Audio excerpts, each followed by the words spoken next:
Toujours pas convaincus. Les députés de la commission des lois ont auditionné ce mercredi 2 octobre le ministre de l'Intérieur Bruno Retailleau. Et si les questions techniques n'ont pas manqué, une large partie des élus a profité de l'occasion pour réclamer des explications au ministre sur ses propos sur l'état de droit et ses relations avec le ministère de la Justice. À peine arrivé à Beauvau, Bruno Retailleau a suscité l'inquiétude à gauche et dans le camp présidentiel. Tout d'abord en déclarant que l'état de droit n'était pas intangible, ni sacré.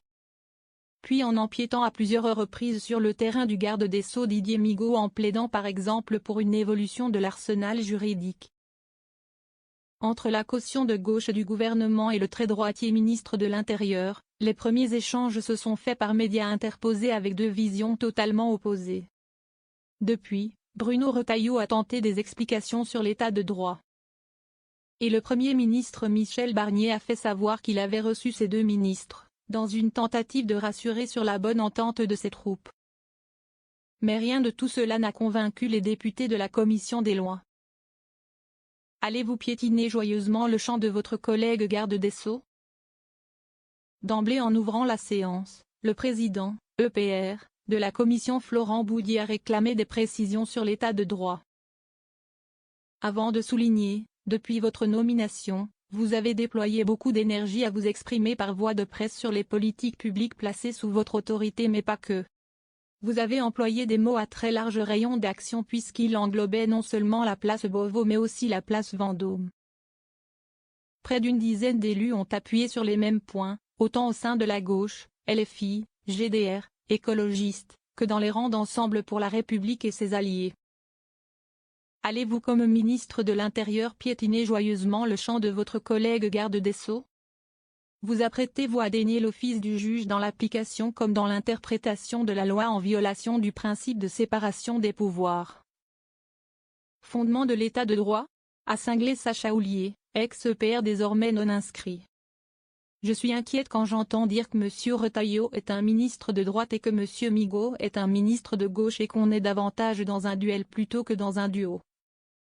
A pour sa part déclaré la députée Horizon Naïma Moutchou. Retailleau revendique une légitimité à parler justice. Interpellé par Florent Boudié, Bruno Retailleau a de nouveau tenté de déminer ses propos sur l'état de droit. Tentant sa propre définition, il a assuré n'avoir jamais voulu l'abolir. J'ai simplement dit qu'il fallait déplacer le curseur dans l'état de droit. Comme nous l'avons fait au moment du terrorisme et du Covid entre les deux pôles liberté publique et protection de la société, a-t-il développé.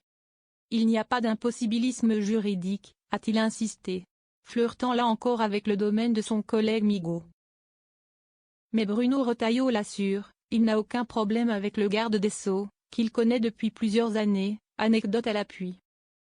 Quant à son ancrage très à droite quand son collègue a été élu socialiste, je pense que le clivage droite-gauche est quelque chose de positif, démine le ministre. Le travail conjoint avec le ministre de la Justice, c'est un classique, souligne-t-il. Ce qui ne l'empêche pas de revendiquer une légitimité. À s'emparer de sujets qui sortent de son champ d'action. Quand je vais à la Courneuve pour voir des policiers dont un s'est fait broyer une main par un individu mineur qui avait 33 antécédents. Je suis le patron des gendarmes, des policiers. Ils ont des familles, je leur dois la protection.